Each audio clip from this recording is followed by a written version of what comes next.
मैं एक निजी कंपनी में काम करता हूँ और शहर में अकेला रहता हूँ। जिंदगी शांत थी लेकिन बेरंग भी।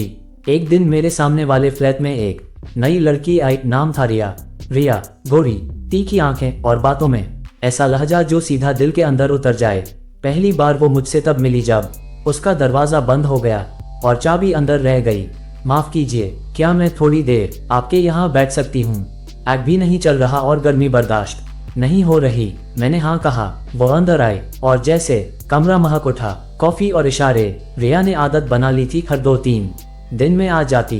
कभी कॉफी मांगती, कभी कहती तुम्हारे कप थोड़े गहरे हैं, जैसे तुम हो बाहर से सीधे अंदर से कुछ और।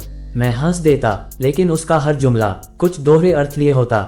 एक दिन उसने पूछा, क्या तुमने कभी किसी अजनबी के साथ रात बिताई है? बिना कोई सवाल किए मैं थोड़ा झिझका, बोला नहीं, पर सोच सकता हूँ। वो मुस्कुराई और कहा, अच्छा है, सोचते रहो। कई बार सोच ही सबसे बड़ी शुरुआत होती है।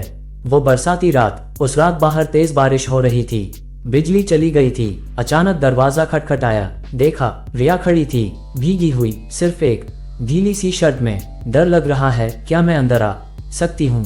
वो भीतर आए। उसके बालों से पानी टपक रहा था और शर्ट हल्की होकर सब कुछ दिखा रही थी। मैं नजरें नहीं मिला पा रहा था। वो बिस्तर पर बैठ गई और बोली, तुम्हारा गद्दा नर्म है या सख्त? मैंने जवाब दिया, नर्म है लेकिन सहारा देता है। वो हंसी, धीरे से कहा, मुझे भी नर्म चीजें पसंद हैं, लेकिन ज्यादा देर नहीं टिकती। सन्नाटा और सांसें। कमरे में सिर्फ बारिश की आवाज थी और हमारी सांसें। रिया मेरे पास आए, कान में धीरे से फुसफुसाए, अगर मैं तुम्हें एक राज बताऊं तो क्या रख सकोगे खुद तक? मैंने कहा, हाँ। उसने धीरे से कहा, मैं सिर्फ एक मर्द के लिए बनी थी, लेकिन अब मैं हर मर्द की याद में जिंदा हूँ। उसका चेहरा मेरे इतने पास था कि मैं उसकी सांसें महसूस कर सकता था। लेकिन उस रात हमने कुछ नहीं किया, बस एक दूसरे को देखा, देर तक, बहुत देर तक। 5वां भाग। अगली सुबह का झटका।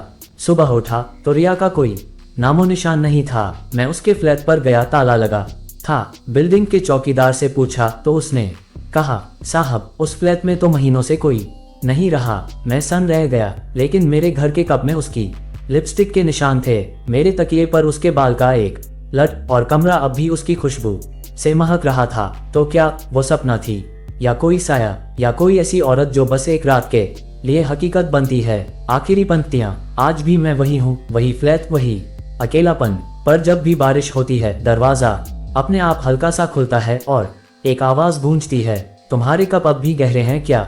मैं चुपचाप एक कप और निकालता हूँ और एक कुर्सी खाली रखता हूँ, क्योंकि कुछ रिश्ते छूते नहीं, बस महसूस होते हैं, और कुछ औरतें सिर्फ यादों में जिंदा।